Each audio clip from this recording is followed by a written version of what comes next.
ನಮಸ್ಕಾರ, ಶುಭ ಮಧ್ಯಾಹ್ನ ಪ್ರೀತಿಯ ವಿದ್ಯಾರ್ಥಿಗಳಿಗೆ, ಶಾಲಾ ಶಿಕ್ಷಕರಿಗೆ ಹಾಗೂ ಶಾಲಾ ಸಿಬ್ಬಂದಿ ವರ್ಗದವ್ರಿಗೆ. ನಿಮ್ಮೆಲ್ಲರಿಗೂ ಕೂಡ ವಿದ್ಯಾಶಕ್ತಿಯ ವಿಜ್ಞಾನದ ತರಗತಿಗೆ ಆತ್ಮೀಯವಾದಂತಹ ಸ್ವಾಗತ ಕೋರ್ತಾ ಇರೋದು ನಾನು ನಿಮ್ಮ ವಿಜ್ಞಾನದ ಶಿಕ್ಷಕಿ ಅಶ್ವಿತಾ ಮಲ್ನಾಡ್. ಪ್ರಿಯ ವಿದ್ಯಾರ್ಥಿಗಳೇ, ಹೇಗಿದ್ದೀರಾ? ಎಲ್ಲ ಆರಾಮಾಗಿದ್ದೀರಾ ಅಂತ ಭಾವಿಸ್ತೀನಿ. ಇವತ್ತಿನ ಸೆಷನ್ ಅಲ್ಲಿ ನಾವು ನಮ್ಮ ಹಳೆಯ ಪಾಠ, ಯಾವ ಪಾಠದ ಬಗ್ಗೆ ನಾವು ಡಿಸ್ಕಸ್ ಮಾಡ್ತಾ ಇದ್ವಿ? Very good. ವಿದ್ಯುತ್ ಮಂಡಲದ ಕುರಿತಾದಂತಹ ಪಾಠ, ವಿದ್ಯುತ್ ಮಂಡಲದ ಕೆಲವು ಸಲಕರಣೆಗಳು. ಈ ಒಂದು ಪಾಠದ ಕುರಿತಾದಂತಹ ಒಂದಿಷ್ಟು ವಿಷಯಗಳನ್ನ ನಿಮ್ಮೊಟ್ಟಿಗೆ ಹಂಚ್ಕೊಂತೀನಿ. ವಿದ್ಯುತ್ ಪ್ರವಾಹ ಮತ್ತು ಅದರ ಪರಿಣಾಮಗಳು ಪಾಠದ ಹೆಸರು.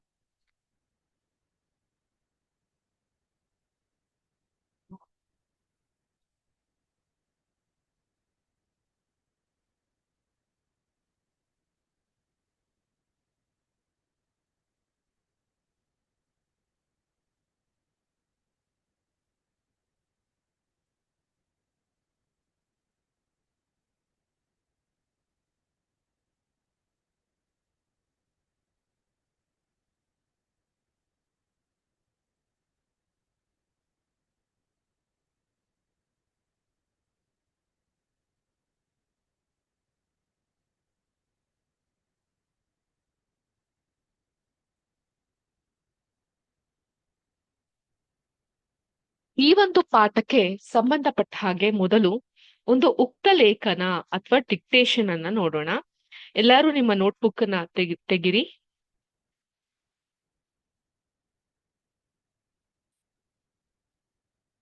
ಈ ಒಂದು ಪಾಠಕ್ಕೆ ಸಂಬಂಧಪಟ್ಟಂತಹ ಡಿಕ್ಟೇಷನ್ ವರ್ಡ್ಸ್ ಗಳು ಹೀಗಿದೆ, ನೋಟ್ ಮಾಡ್ಕೊಂತೀರಾ? ಮೊದಲನೆಯ ಪದ, first word, battery. Battery, battery.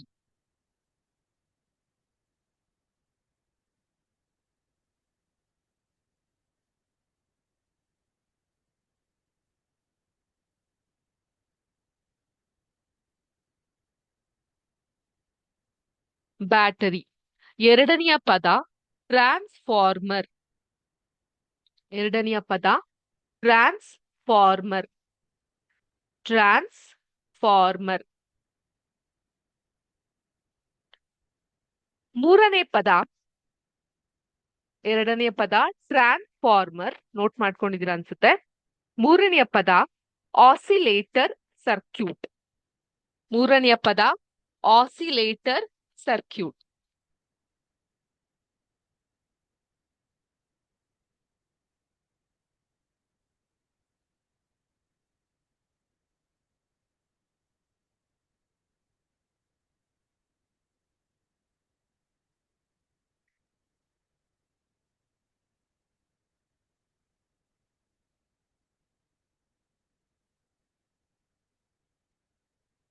Oscillator circuit.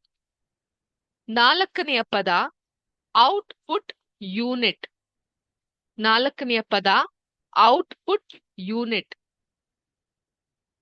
ಐದನೆಯ ಪದ ಪರಿವರ್ತಕ. ಐದನೆಯ ಪದ ಪರಿವರ್ತಕ. ನೋಟ್ ಮಾಡ್ಕೊಂಡ್ರಾ? ಏನೇನಿತ್ತು ಪದಗಳು? Battery, transformer, oscillator circuit, oscillator circuit, output unit, output unit ಹಾಗೂ ಕೊನೆಯ ಪದ ಪರಿವರ್ತಕ. ಪರಿವರ್ತಕ. ಇಷ್ಟು ಪದಗಳನ್ನೆಲ್ಲ ಬರ್ಕೊಂಡಿದ್ದೀರಾ ಅಂತ ಭಾವಿಸ್ತೀನಿ. ಈಗ ಎರಡನೇದು ಉಕ್ತ ಲೇಖನದ ಆದ ನಂತರ ನಾವು ಈ ಒಂದು ವಿದ್ಯುತ್ ಪ್ರವಾಹ ಹೇಗೆ ಎಲೆಕ್ಟ್ರಿಕ್ ಫೀಲ್ಡ್ಸ್ ಗಳಲ್ಲಿ ಹೋಗುತ್ತೆ ಅನ್ನೋದ್ರ ಕುರಿತು ಒಂದು ಸಿಮ್ಯುಲೇಷನ್ ನೋಡ್ತಾ ಹೋಗೋಣ. ಈ ಸಿಮ್ಯುಲೇಷನ್ ನಾವು ನೋಡಕ್ ಹೊರಟಿರೋದು ಪೇಟ್ ಅನ್ನುವಂತಹ ವೆಬ್ಸೈಟ್ ಅಲ್ಲಿ. ಕ್ಲಾಸಿನ ನಂತರ ಕೂಡ ನೀವು ಈ ವೆಬ್ಸೈಟ್ ಗೆ ಹೋಗ್ಬಿಟ್ಟು ಚೆಕ್ ಮಾಡಬಹುದು. ಓಕೆ, ಯಾವ ರೀತಿ ಈ ಚಾರ್ಜಸ್ ಅಂಡ್ ಫೀಲ್ಡ್ ಅನ್ನೋದು ವರ್ಕ್ ಆಗುತ್ತೆ ಅನ್ನೋದನ್ನ ಚೆಕ್ ಮಾಡಬಹುದು ಈ ಒಂದು ಸಿಮ್ಯುಲೇಷನ್ ನ ರೆಫರ್ ಮಾಡೋದ್ರ ಮೂಲಕ. ಹಾಗಿದ್ರೆ ನಾನು ನನ್ನ ಸ್ಕ್ರೀನ್ ಅನ್ನ ಶೇರ್ ಮಾಡ್ತೀನಿ ಈಗ.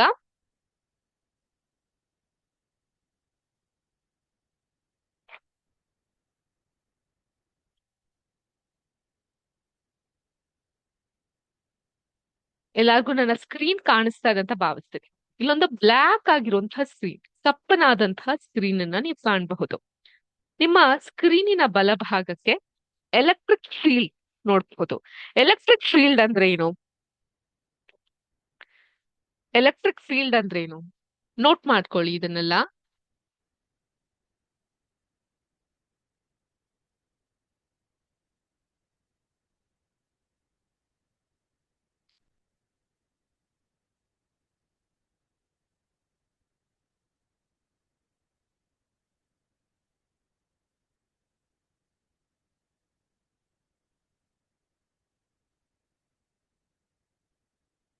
ಎಲೆಕ್ಟ್ರಿಕ್ ಫೀಲ್ಡ್ ಅಂದ್ರೆ ಇದು ಇ, ಇದು ಎಲ್.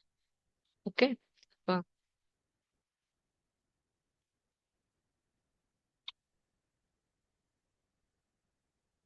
ಎಲೆಕ್ಟ್ರಿಕ್ ಫೀಲ್ಡ್ ಅಂದ್ರೆ ವಿದ್ಯುತ್ ಕ್ಷೇತ್ರ.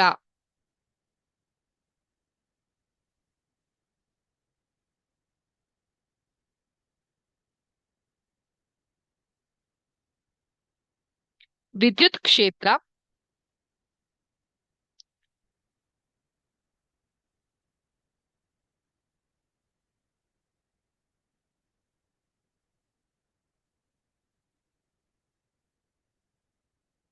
ಎಲೆಕ್ಟ್ರಿಕ್ ಸೆನ್ಸರ್ ಅಂದ್ರೆ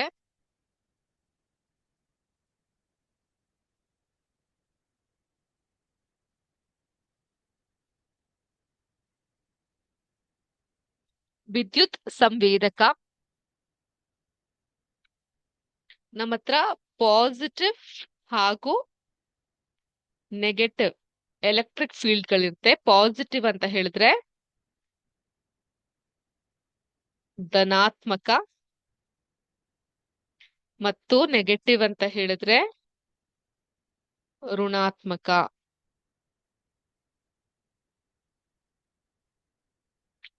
ಓಕೆ. ನೆಕ್ಸ್ಟ್ ಅದ ಇಂಪಾರ್ಟೆಂಟ್ ಪಾಯಿಂಟ್ ನೀವು ಬರ್ಕೊಬೇಕಾಗಿರೋದು,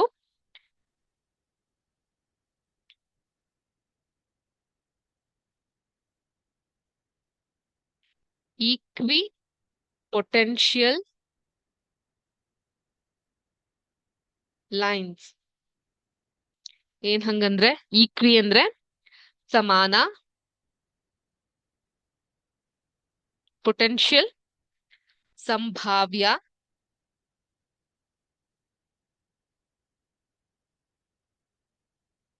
ಸಂಭಾವ್ಯ ರೇಖೆಗಳು. ಲೈನ್ಸ್ ಅಂದ್ರೆ ರೇಖೆಗಳು.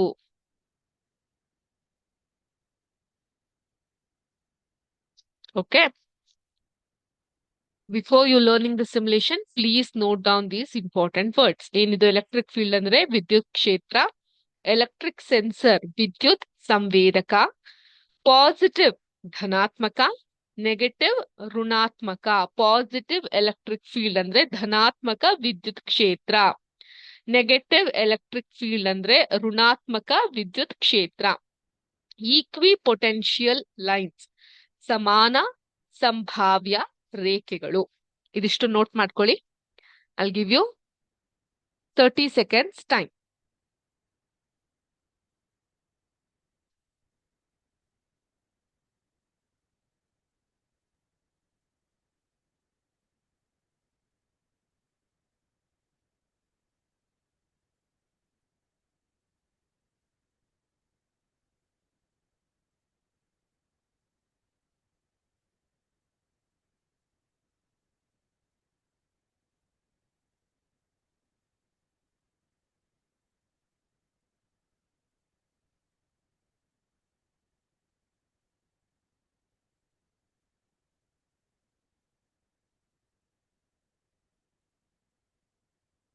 ನೋಟ್ ಮಾಡಿದ್ರಾ?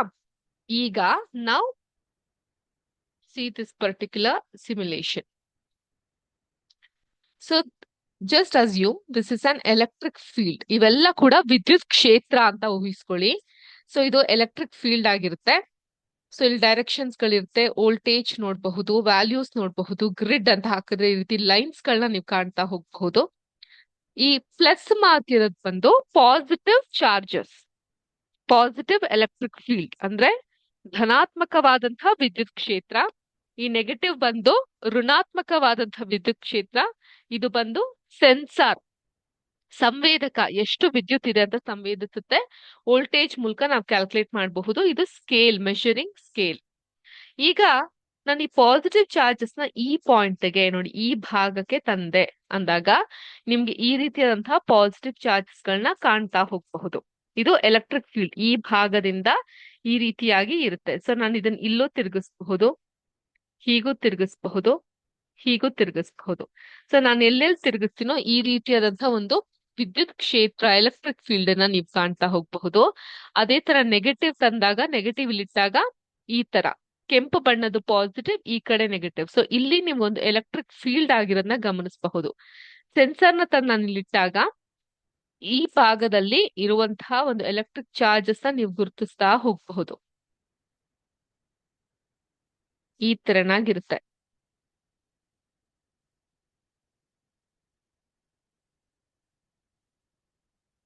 ನೀವ್ ಎಷ್ಟು ದೂರ ನೋಡಿ, ಇದು ಪಾಸಿಟಿವ್ ಚಾರ್ಜ್ ಇಂದ ಎಷ್ಟು ದೂರ ಹೋಗ್ತೀವೋ ಅಷ್ಟು ದೂರ ಎಲೆಕ್ಟ್ರಿಕ್ ಚಾರ್ಜಸ್ ಇರುತ್ತೆ, ಕಮ್ಮಿ ಆಗ್ತಾ ಹೋಗುತ್ತೆ. ಅದೇ ಈ ಚಾರ್ಜಸ್ ಹತ್ರ ಬಂದಾಗ ಇಷ್ಟು ಎಲೆಕ್ಟ್ರಿಸಿಟಿ ಇದೆ ಅನ್ನೋದು ನಮ್ಗೆ ಗೊತ್ತಾಗುತ್ತೆ. ಅದೇ ತರ ನೆಗೆಟಿವ್ಗೂ ಅಷ್ಟೇ, ಇಲ್ಲಿ ಬಂದಾಗ ಇಷ್ಟಿದೆ ಅನ್ನೋದು ಗೊತ್ತಾಗುತ್ತೆ. ಎಷ್ಟು ದೂರ ಹೋಗ್ತಿರೋ ಅಷ್ಟು ಈ ವಿದ್ಯುತ್ ಕ್ಷೇತ್ರದ ಕಾಂತೀಯತೆ ಕಡಿಮೆ ಆಗ್ತಾ ಹೋಗುತ್ತೆ. ಓಕೆ, ಮತ್ತೆ ಇದನ್ನ ಹೆಚ್ಚು ಮಾಡ್ಬೇಕಂದ್ರೆ ಇಲ್ಲಿಗೆ ಬರ್ಬೇಕಾಗತ್ತೆ. ಈ ರೀತಿಯಾಗಿರುತ್ತೆ. ಹಾಗೆ ಕೂಡ ಒಂದು ವೋಲ್ಟೇಜ್ ಅನ್ನ ತಂದು ಕೂಡ ನಾವು ಚೆಕ್ ಮಾಡಬಹುದು.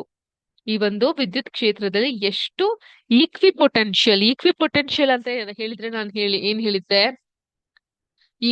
ಸಮಾನ ಸಂಭಾವ್ಯ ರೇಖೆಗಳು ಎಷ್ಟಿದೆ ಅನ್ನೋದನ್ನ ನಾವು ಗುರುತಿಸಬಹುದು. ಒಂದು ಪೆನ್ಸಿಲ್ ಮಾರ್ಕ್ ಅನ್ನ ತೆಗೆದುಕೊಂಡು ನಾನು ಇದ್ರ ಸುತ್ತ ಇಷ್ಟಿದೆ, ಮತ್ತೆ ಈ ಕಡೆ ಲೈನ್ ಇಟ್ಟು ಮತ್ತೊಂದು ಪೆನ್ಸಿಲ್ ಮಾರ್ಕ್ ನ ತೆಗೆದುಕೊಂಡು ಇದ್ರ ಸುತ್ತ ಇಷ್ಟಿದೆ,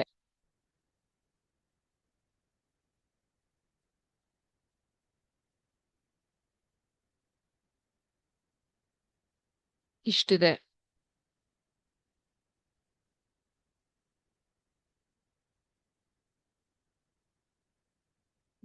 ಇಲ್ಲಿಟ್ಟಿರ್ತೀನಿ, ಪೆನ್ಸಿಲ್ ಮಾರ್ಕ್ ತಗೊಂಡು ಇದ್ರ ಸುತ್ತ ಇಷ್ಟಿದೆ.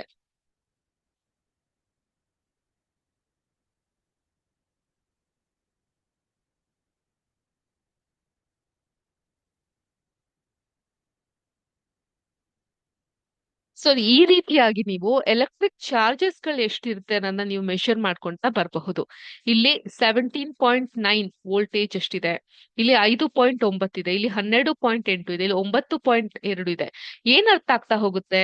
ಇಲ್ಲಿ 19 ಇದೆ, ಇಲ್ಲಿ 17 ಇದೆ, ಇಲ್ಲಿ 12 ಇದೆ, ಇಲ್ಲಿ 9 ಇದೆ, ಇಲ್ಲಿ 5 ಇದೆ. ಸೊ ಇದರಿಂದ ಏನ್ ಅರ್ಥ ಆಗ್ತಾ ಇದೆ ನಮ್ಗೆ?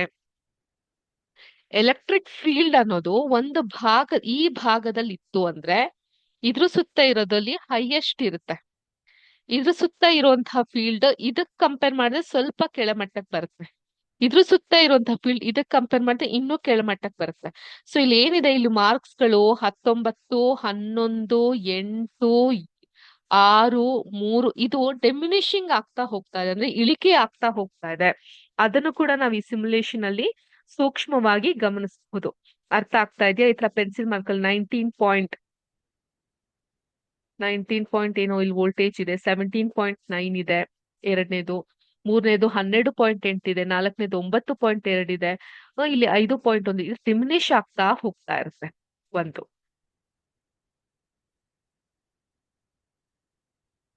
ಈಗ ಮತ್ತೊಮ್ಮೆ ನಾನು ಈಗ ನೆಗೆಟಿವ್ ಅನ್ನು ಮಾತ್ರ ತರ್ತೀನಿ.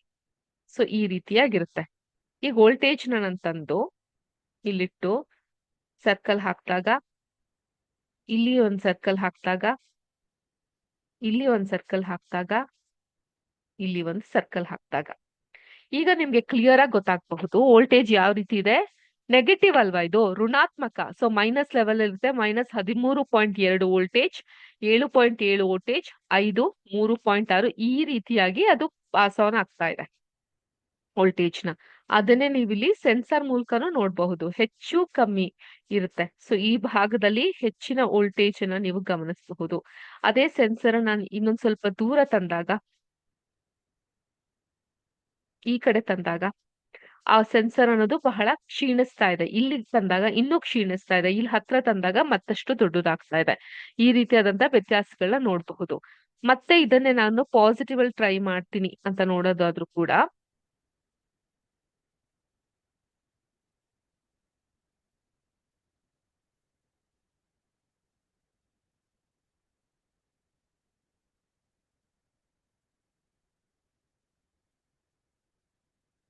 ಏನಾಗ್ತಾ ಇದೆ, ಕ್ಷೀಣಿಸ್ತಾ ಹೋಗ್ತಾ ಇದೆ ವೋಲ್ಟೇಜು. ಸೆನ್ಸರ್ನ ಇಲ್ಲಿ ತಂದಾಗ ಈ ಮಟ್ಟಕ್ಕಿರುತ್ತೆ, ಅದೇ ಸೆನ್ಸರ್ನ ಇಲ್ಲಿ ತಂದಾಗ ಇಷ್ಟ್ರ ಮಟ್ಟಕ್ಕಿರುತ್ತೆ, ಅದೇ ಸೆನ್ಸರ್ನ ನಾನು ಇಲ್ಲಿ ತಂದಾಗ ಇನ್ನೂ ಕ್ಷೀಣಿಸ್ತಾ ಹೋಗ್ತಾ ಇದೆ.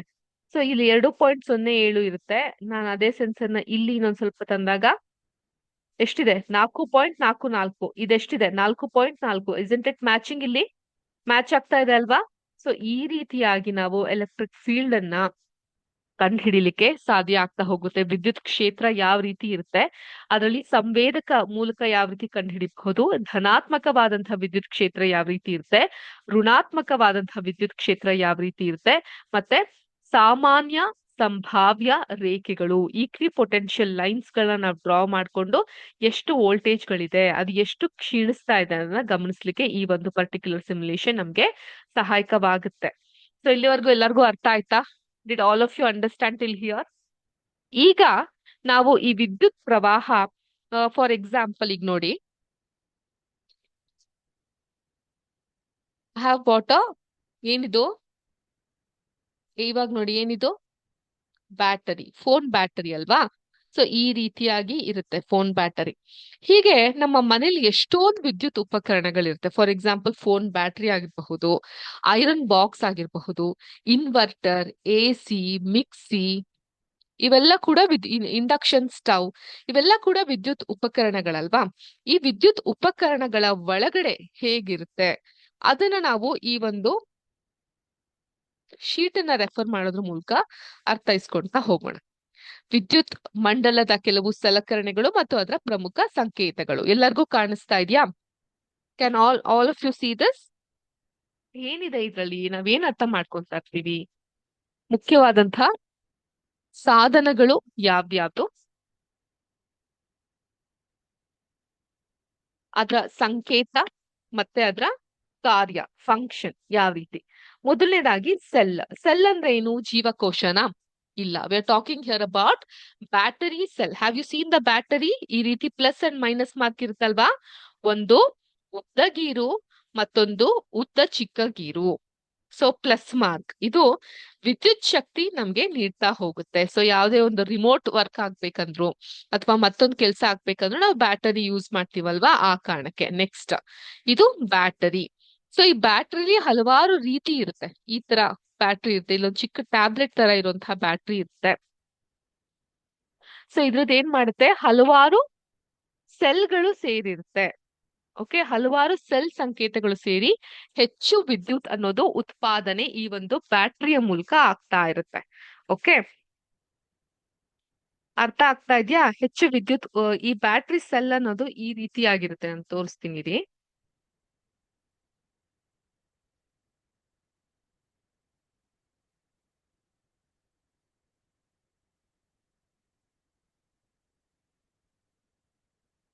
ಈ ತೆರನಾಗಿರುತ್ತೆ, if you all can C.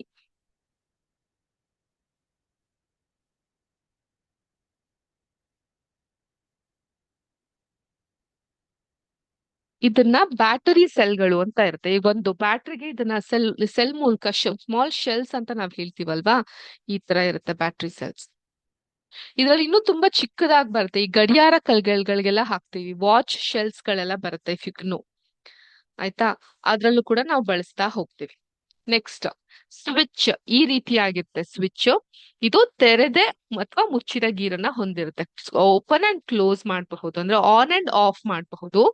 ಇದು ವಿದ್ಯುತ್ ಹರಿವನ್ನ ನಿಯಂತ್ರಿಸುತ್ತೆ. It controls the flow of electricity. Next bulb. Bulb ಈ ರೀತಿಯಾಗಿರುತ್ತೆ. ವೃತ್ತದ ಒಳಗೆ ಎಕ್ಸ್ ಗುರುತನ್ನ ನಾವು ಕಾಣಬಹುದು ಇಲ್ಲಿ. ಇದು ನಮ್ಗೆ ಏನ್ ಮಾಡುತ್ತೆ, ಬೆಳಕನ್ನ ನೀಡ್ತಾ ಹೋಗುತ್ತೆ. It gives us the light. Next resistor. Resistor ಅಂದ್ರೆ ಜಿಗ್ಜಾಗ್ ಗೀರ್ಗಳನ್ನ ಹೊಂದಿರುತ್ತೆ. ಇದು ಪ್ರವಾಹ ಕಡಿಮೆ ಮಾಡುತ್ತೆ. ಯಾವ ಪ್ರವಾಹ? ನೀರಿನ ಪ್ರವಾಹನ? ಇಲ್ಲ, ವಿದ್ಯುತ್ ಪ್ರವಾಹ. It helps in the or it regulates the flow of electricity. ಏನು? ರೆಸಿಸ್ಟರ್. Okay, next fuse. ಸಾಮಾನ್ಯವಾಗಿ ನಾವು ನೋಡಿರ್ತೀವಿ, ಮನೆಗಳಲ್ಲಿ ಬಳಸ್ತಾ ಇರ್ತೀವಲ್ವಾ, ಇದರಲ್ಲಿ ಸಣ್ಣ ನೇರ ಗೀರುಗಳನ್ನ ನಾವು ನೋಡಬಹುದು. ಸುರಕ್ಷತಾ ಸಾಧನ. ಸೊ ಕೆಲವೊಂದ್ಸಲ ಏನಾಗುತ್ತೆ, ವಿಪರೀತವಾದಂತಹ ವಿದ್ಯುತ್ ವ್ಯತ್ಯಯ ಉಂಟಾದಾಗ ಡ್ರಿಪ್ ಆಯ್ತು ಎಲೆಕ್ಟ್ರಿಸಿಟಿ ಅಂತ ಕರಿತೀವಿ ಅಲ್ವಾ. ಸೊ ಡ್ರಿಪ್ ಆದಾಗ ಏನಾಗುತ್ತೆ, ಈ ಒಂದು ಫ್ಯೂಸ್ ನ ಸ್ವಿಚ್ ಕೆಳಗಡೆ ಬಂದಿರುತ್ತೆ, ಮತ್ತೆ ಅದನ್ನ ತೆಗೆದು ನಾವು ಹಾಕ್ಬೇಕಾಗತ್ತೆ. ಸೊ ಇದೊಂದು ಸುರಕ್ಷಿತವಾದಂತಹ ಸಾಧನ ಫ್ಯೂಸ್ ಅನ್ನೋದು. ಇದು ವಿವಿಧ ಉಪಕರಣಗಳು. ನೆಕ್ಸ್ಟ್ ಬಂದು ಇದನ್ನ ಏನಂತೀವಿ, ಅಮೀಟರ್ ಅಂತೀವಿ. ಅಮೀಟರ್ ಈ ರೀತಿ ಇರುತ್ತೆ.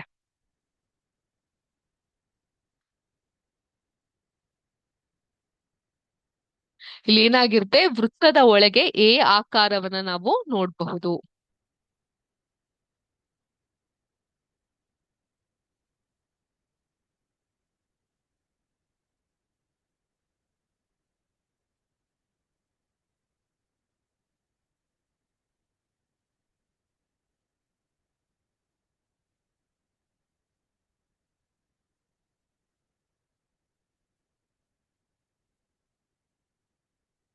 ನೋಟ್ ಮಾಡ್ಕೊತೀರಾ? ವೃತ್ತದ ಒಳಗೆ ಎ ಆಕಾರ ಇರುತ್ತೆ. ಇದು ವಿದ್ಯುತ್ ಪ್ರಮಾಣವನ್ನ ಅಳಿಯುತ್ತೆ. It helps in measuring the electricity. ಏನಿದು, ಆ ಮೀಟರ್. ನೆಕ್ಸ್ಟ್ ಇದು ಓಲ್ಟಾ ಮೀಟರ್. ಈ ರೀತಿಯ ಕಂಡು ಬರುತ್ತೆ ಓಲ್ಟಾ ಮೀಟರ್. ಓಲ್ಟಾ ಮೀಟರ್ ವೃತ್ತದ ಒಳಗೆ ಈ ರೀತಿ ವಿ ಗುರುತಿರುತ್ತೆ. ಇದು ವೋಲ್ಟೇಜ್ ಅನ್ನ ಅಳಿಯುತ್ತೆ.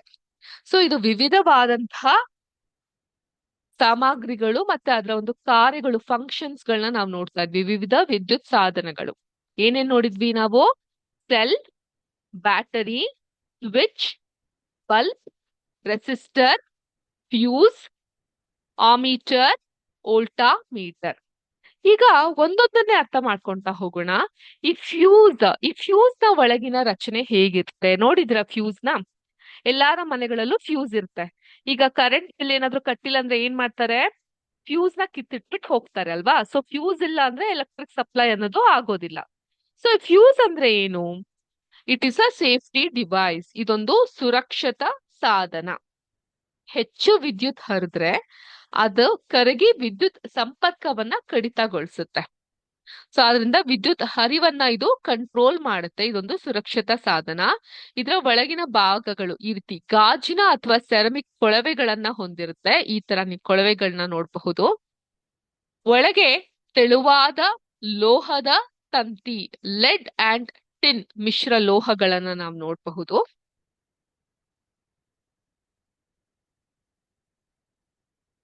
ಈ ತರನಾಗಿ ಇರುತ್ತೆ. ಇದ್ರ ಒಳಗೆ ಈ ತರ ನೀವು ನೋಡಬಹುದು. ಎರಡೂ ಕಡೆ ಲೋಹದ ಕ್ಯಾಪ್ ಗಳಿರುತ್ತೆ ಈ ತರ. ಇದನ್ನ ನಾನು ತೆಗೆದು ಹಿಂಗ್ ತೋರಿಸ್ತಾ ಇರೋದು ನಿಮ್ಗೆ. ಲೋಹದ ಕ್ಯಾಪ್ ಗಳಿರುತ್ತೆ, ಮೆಟಲ್ ಕ್ಯಾಪ್ಸ್ ಗಳಿರುತ್ತೆ.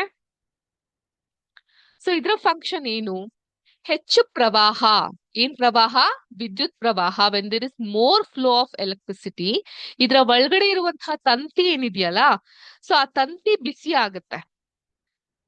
ಸೊ ಬಿಸಿ ಆಗೋದ್ರಿಂದ ಏನಾಗುತ್ತೆ, ಅದು ತಕ್ಷಣ ಆ ಒಂದು ವಿದ್ಯುತ್ ಅರಿವನ್ನ ಕಂಟ್ರೋಲ್ ಮಾಡುತ್ತೆ. ತಂತಿ ಕರಗುತ್ತೆ. ಆ ಒಂದು ಸರ್ಕ್ಯೂಟ್, ಆ ಎಲೆಕ್ಟ್ರಿಕ್ ಸರ್ಕ್ಯೂಟ್ ನಾವು ಸಿಮ್ಯುಲೇಷನ್ ಅಲ್ಲಿ ನೋಡಿದ್ವಿ, ನೆನ್ಪಿದ್ಯಾ? ಆ ಸರ್ಕ್ಯೂಟ್ ಮುರಿಯುತ್ತೆ, ಸಾಧನಗಳು ರಕ್ಷಣೆಯನ್ನ ಪಡೆಯುತ್ತೆ. ಮನೆಗಳಲ್ಲಿ ಸಾಮಾನ್ಯ MCB ಅಂದ್ರೆ ಮಿನಿಯೇಚರ್ ಸರ್ಕ್ಯೂಟ್ ಬ್ರೇಕರ್ ನ ನಾವು ಬಳಸಲಾಗುತ್ತೆ. ಸೊ ಇದಿಷ್ಟು ಯಾವ ರೀತಿಯಾಗಿ ಫ್ಯೂಸ್ ಅನ್ನೋದು ಕಾರ್ಯನಿರ್ವಹಿಸುತ್ತೆ, ಅದ್ರ ಒಳಗಡೆ ಇರುವಂತಹ ಭಾಗಗಳ ರಚನೆ ಆದ್ರೆ, ನೆಕ್ಸ್ಟ್ ನಾವು ಇನ್ನೊಂದು ಕಲಿಯಕ್ಕೆ ಹೊರಟಿರೋದು ಬಂದು ಇಸ್ತ್ರಿ ಪೆಟ್ಟಿಗೆ, ಐರನ್ ಬಾಕ್ಸ್. ಹಿಂದೆ ಎಲ್ಲ ಈ ಕಲ್ಲಿದ್ದಲು ಕೋಲ್ ನ ಬಳಸಿ ಇಸ್ತ್ರಿಯನ್ನ ಮಾಡ್ತಾ ಇದ್ರು. ಅದಾದ ನಂತರ ಈ ಗ್ಯಾಸ್ ಗಳನ್ನ ಬಳಸಿ, ಈಗ್ಲೂ ಕೂಡ ದೊಡ್ಡ ದೊಡ್ಡ ಇಸ್ತ್ರಿ ಪೆಟ್ಟಿಗೆ ಅಂಗಡಿಗಳಿರ್ತಲ್ಲ, ಅದ್ರಲ್ಲಿ ಗ್ಯಾಸ್ ಗಳನ್ನ ಬಳಸಿ ಇಸ್ತ್ರಿಯನ್ನ ಬಿಸಿ ಮಾಡ್ಕೊಂಡು ಬಳಸ್ತಾರೆ. ಆ ನಂತರದಲ್ಲಿ ಎಲೆಕ್ಟ್ರಿಕ್ ಇಸ್ತ್ರಿಗಳು ಬಂತು. ಸೊ ಮನೇಲಿ ಸಾಮಾನ್ಯವಾಗಿ ಎಲೆಕ್ಟ್ರಿಕ್ ಐರನ್ ಬಾಕ್ಸ್ ಗಳನ್ನ ನಾವು ನೋಡಬಹುದು. ಅದ್ರ ಒಳಗಿನ ರಚನೆ ಹೇಗಿರುತ್ತೆ? ಸೊ ಅದು ಮೊದಲು ಅದರ ಭಾಗಗಳನ್ನ ಅರ್ಥ ಮಾಡ್ಕೊಬೇಕು. ಹೀಟಿಂಗ್ ಎಲಿಮೆಂಟ್, ಅದನ್ನ ನಿಕ್ರಾಮ್ ವೈರ್ ಅಂತ ಕರಿತೀವಿ. ಓಕೆ, ನೈಕ್ರಾಮ್ ವೈರ್, ಲೋಹದ ಪ್ಲೇಟ್, ಮೆಟಲ್ ಪ್ಲೇಟ್ ಇರುತ್ತೆ, ಥರ್ಮೋಸ್ಟಾಟ್ ಮತ್ತು ವಿದ್ಯುತ್ ತಂತಿಗಳು ಇರುತ್ತೆ. ಓಕೆ, ಮತ್ತೆ ಇಂಡಿಕೇಟರ್ ಲೈಟ್ ಸಹ ಇರುತ್ತೆ. ಸಾಮಾನ್ಯವಾಗಿ ನಾವು ಐರನ್ ಬಾಕ್ಸ್ ಗಳಲ್ಲಿ ಅದನ್ನ ಕಾಣಬಹುದು. ಹೀಟಿಂಗ್ ಎಲಿಮೆಂಟ್, ಲೋಹದ ಪ್ಲೇಟ್, ಥರ್ಮೋಸ್ಟಾಟ್, ವಿದ್ಯುತ್ ತಂತಿ ಮತ್ತು ಇಂಡಿಕೇಟರ್ ಲೈಟ್. ಸೊ ಅದರ ಒಳಗಿನ ಭಾಗ ಈ ರೀತಿಯಾಗಿರುತ್ತೆ. ಹೀಟರ್ ಕಾಯಿಲ್ಸ್ ಗಳಿರುತ್ತೆ ಈ ತರ. ವೈರ್ ಹೀಗೆ ಕನೆಕ್ಟ್ ಆಗಿರುತ್ತೆ. ಸೊ ಇಲ್ಲಿಂದ ಎಲೆಕ್ಟ್ರಿಸಿಟಿ ಪಾಸ್ ಆಗ್ಬಿಟ್ಟು ಆ ಕಾಯಿಲ್ ಅನ್ನೋದು ಹೀಟ್ ಆಗುತ್ತೆ. ಕಾಯಿಲ್ ಹೀಟ್ ಆದಾಗ ತಳಭಾಗದಲ್ಲಿ ಇರುವಂತಹ ಏನು ಮೆಟಲ್ ಐಟಮ್ ಇರ್ತಲ್ಲ ಅದು ಬಿಸಿ ಆಗುತ್ತೆ. ಅದು ಬಟ್ಟೆ ಮೇಲೆ ತಾಕ್ದಾಗ ನೀಟಾಗಿ ಇಸ್ತ್ರಿ ಮಾಡ್ಲಿಕ್ಕೆ ಅದು ಸಾಧ್ಯವಾಗ್ತಾ ಬರುತ್ತೆ.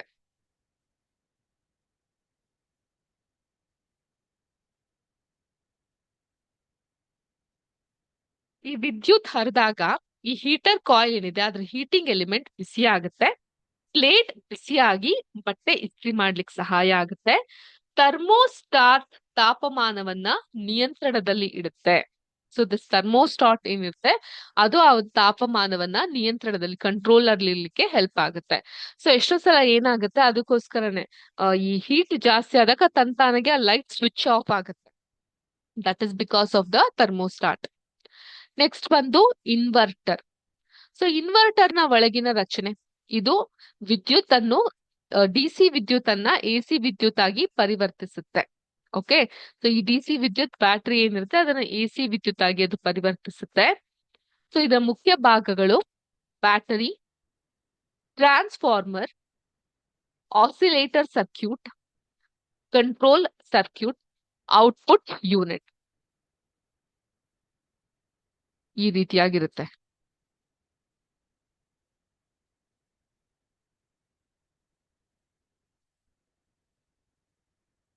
ಕಾಣಿಸ್ತಾ ಇದೆ ಎಲ್ಲಕ್ಕೂ? Please have a look at this image.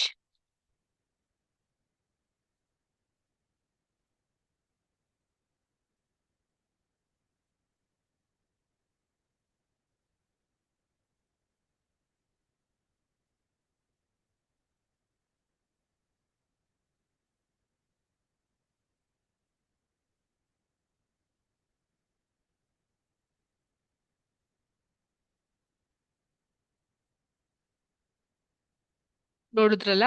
So ಈ ರೀತಿಯಾಗಿ ಇರುತ್ತೆ. ಸೊ ಇದೇನ್ ಮಾಡುತ್ತೆ? ವಿದ್ಯುತ್ ಕಡಿತ ಬ್ಯಾಟರಿ ಕಾರ್ಯನಿರ್ವಹಣೆ ಮಾಡುತ್ತೆ. ಸೊ ಡಿಸಿ ಇಂದ ಎಸಿಗೆ ಅದು ಪರಿವರ್ತನೆಗೊಳ್ಳುತ್ತೆ. ಮನೆ ಉಪಕರಣಗಳಿಗೆ ವಿದ್ಯುತ್ ಪೂರೈಕೆಯನ್ನ ಈ ಇನ್ವರ್ಟರ್ ಮಾಡುತ್ತೆ. ಇನ್ವರ್ಟರ್ ಬ್ಯಾಟರಿ ಅಂತ ಕರಿತೀವಿ, ಮಾಡ್ತಾ ಹೋಗುತ್ತೆ. ಸೊ ಇದಿಷ್ಟು ಈ ಒಂದು ಬ್ಯಾಟರಿಯಿಂದ ನಮ್ಗೆ ಆಗುವಂತಹ ಉಪಯುಕ್ತತೆ. ಅರ್ಥ ಆಯ್ತಾ ಎಲ್ಲರಿಗೂ ಈ ಒಂದು ಪರ್ಟಿಕ್ಯುಲರ್ ವಿಭಾಗದಲ್ಲಿ ನಾವು ಹೇಳಿರುವಂತಹ ವಿಷಯ? ಸೊ ಹೀಗೆ ವಿಜ್ಞಾನ ನಮ್ಮ ಸುತ್ತಮುತ್ತಲಿರುವಂತಹ ಸಾಮಗ್ರಿಗಳು ಯಾವ ರೀತಿ ಇರುತ್ತೆ, ಸೊ ಅದ್ರ ಒಳಗಡೆ ಇರುವಂತಹ ಅಂಶಗಳು ಏನೇನಿರುತ್ತೆ ಅದ್ರ ಬಗ್ಗೆ ಒಂದು ಕೌತುಕತೆನ ನಮ್ಗೆ ತಂದುಕೊಡೋದೇ ವಿಜ್ಞಾನ ಅಂತ ಹೇಳ್ಬಹುದು. ಅಂಡ್ ಎಸ್ಪೆಷಲಿ ಈ ಒಂದು ಪಾಠ ವಿದ್ಯುತ್ ಪ್ರವಾಹ ಮತ್ತು ಅದರ ಪರಿಣಾಮದಲ್ಲಿ ನಾವು ಈ ತರ ಒಂದು ಕೌತುಕತೆಗೆ ಎಷ್ಟೊಂದು ನಮ್ಮ ಸಂಭಾವ್ಯ ಕಾರಣಗಳನ್ನ ನೋಡ್ತಾ ಇರ್ತೀವಿ ನಮ್ಮ ಸುತ್ತಮುತ್ತಲಿನ ವಾತಾವರಣದಲ್ಲಿ. ಸೊ ಅದನ್ನ ಅರ್ಥ ಮಾಡ್ಕೊಂಡ್ವಿ. ಅಂಡ್ ಇವತ್ತಿನ ಕ್ಲಾಸ್ ನಲ್ಲಿ ಈ ಒಂದು ಪಾಠಕ್ಕೆ ಸಂಬಂಧಪಟ್ಟಂತಹ simulation, that is about electric field ಯಾವ ರೀತಿ ಇರುತ್ತೆ, ಎಲೆಕ್ಟ್ರಿಕ್ ಸೆನ್ಸರ್ ಮೂಲಕ ಅದನ್ನ ನಾವ್ ಹೆಂಗ್ ಕಂಡಿಡ್ತೀವಿ, ಮತ್ತೆ ಈಕ್ವಿ ಪೊಟೆನ್ಶಿಯಲ್ ಲೈನ್ಸ್ ಗಳನ್ನ ಹಾಕೋದ್ರ ಮೂಲಕ ಹೇಗ್ ಕಂಡಿಡಿತೀವಿ ಅಂತ ನಾವು ನೋಡಿದ್ವಿ. ಸೊ ಇವಾಗ ಇದೊಂದು ಎಲೆಕ್ಟ್ರಿಕ್ ಫೀಲ್ಡ್ ಆಗಿದ್ರೆ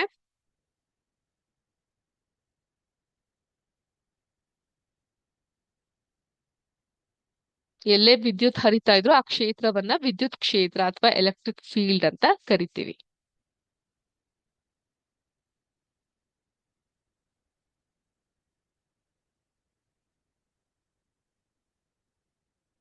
ಈ ಒಂದು ಪರ್ಟಿಕ್ಯುಲರ್ ಪಾಯಿಂಟ್ ಅಲ್ಲಿ ನಮ್ಗೆ